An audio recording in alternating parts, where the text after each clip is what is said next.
বিসমিল্লাহির রহমানির রহিম। সুপ্রিয় বন্ধুরা, আসসালামু আলাইকুম। আপনারা সবাই কেমন আছেন? ঈদ পরবর্তী আজকে আমাদের ঈদ পুনর্মিলনী চতুর্থ পর্ব।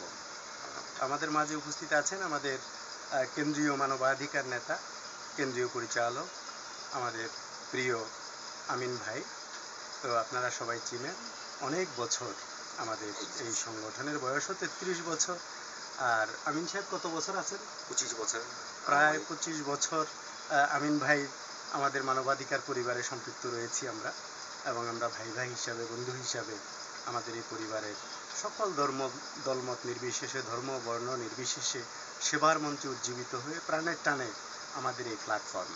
তো আমরা আপনাদেরকে সবাইকে আন্তরিক প্রীতি এবং শুভেচ্ছা জানাই যে ঈদের পরে বলে ব্যাটে মিলে সময় ম্যানেজ করা আসলে খুবই কঠিন হয়ে যায়। তারপরেও মহাপরিকল্পনাকারী আল্লাহ পাক মহান রাব্বুল আলামিন যার জন্য যে সময়টা বরাদ্দ করবেন সেটাই কি বাস্তবায়ন হবে। অবশেষে বলে ব্যাটে মিলে গেল ঈদ পুনর্মিলনী অনুষ্ঠান আজকে সফল হলো, আলহামদুলিল্লাহ। আমি স্পিন বল করলাম, স্যার ছক্কা পিটালো। তো আমাদের প্রিয় আমিন সাহেব আপনাদেরকে শুভেচ্ছা দেবেন। আসসালামু আলাইকুম। দীর্ঘ অনেকদিন পরে স্যারের সাথে আমার মোলাকাত হয়েছে। 25 বছর ধরে স্যারের সাথে আছি। আমরা স্যারকে সামনে এগিয়ে নিয়ে গেছি। এখন আপনারা নতুনত্ব যারা মানবাধিকার কর্মী আছেন অবশ্যই স্যারের পাশে থাকবেন। আমাদের বয়স হয়েছে, সংসার হয়েছে, সন্তান নাতি-নাতকুর হয়েছে, আমরা তাদের নিয়ে ব্যস্ততা আছি।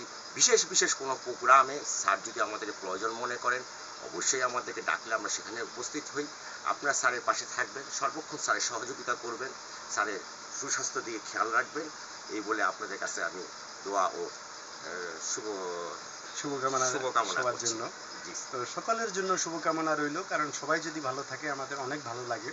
পরিবারের একজন যদি অসুস্থ থাকে পুরো পরিবারটাই অসুস্থ হয়ে যায়। সুতরাং সবাই যদি ভালো থাকে আমাদের কোনো ক্ষতির কারণ নয়, কোনো হিংসা নয়, কোনো বিদ্বেষ নয়, কোনো ঘৃণা নয়, নিন্দা নয়। আমরা চেষ্টা করব পরস্পরকে এগিয়ে দিতে, আর সত্যের পথে আমরা যেন চলতে পারি। সেই দোয়া আপনারা করবেন এবং আপনাদের জন্য দোয়া রইল। আসসালামু আলাইকুম রহমতুল্লাহি ওয়া বারাকাতুহু। ওয়ালাইকুম আসসালাম।